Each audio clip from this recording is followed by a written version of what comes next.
let me give you an example of the political opportunism that Esquimalt Council creates. There's a project that was on the books to be built 2 towers tall by 10 stories each at the bottom of Head Street. There was a very good presentation given. It fit within the city plan, and yet it was denied. It did not get the building permit that it should have. Well, the people that were protesting against this building being built were people from the marina and around the marina. And their big problem they had was that these buildings were going to take out their sun. Well, the marina pays the property tax in Esquimalt, but the people on the float homes don't. And who lives in a float home down in that marina? But Mayor Barbara Desjardins. And where did she get a number of her votes? The 1,500 out of 16,000 residents? 1,500 are a lot of them are down in that marina.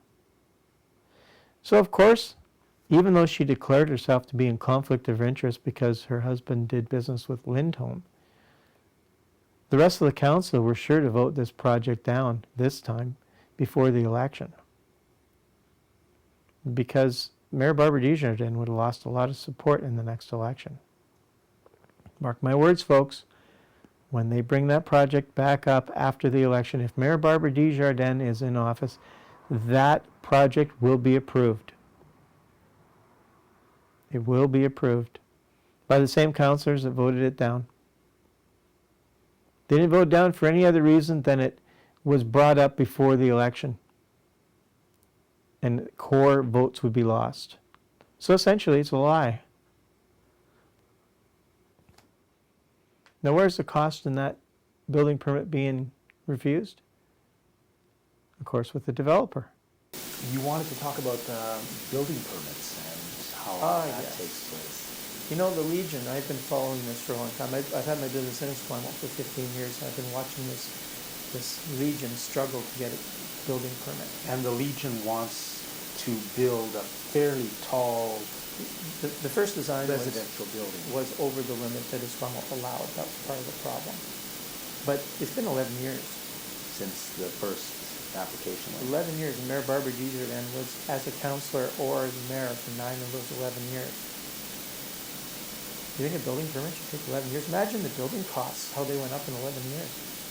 So why, I mean, I'm sure other buildings have been built in Esquimalt during that time. Is it that particular thing is?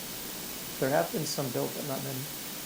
So you'd just like to see more construction, residential construction in Esquimalt? I'm more in the lines of what Stu did out in Langford, is make the process efficient, but quick.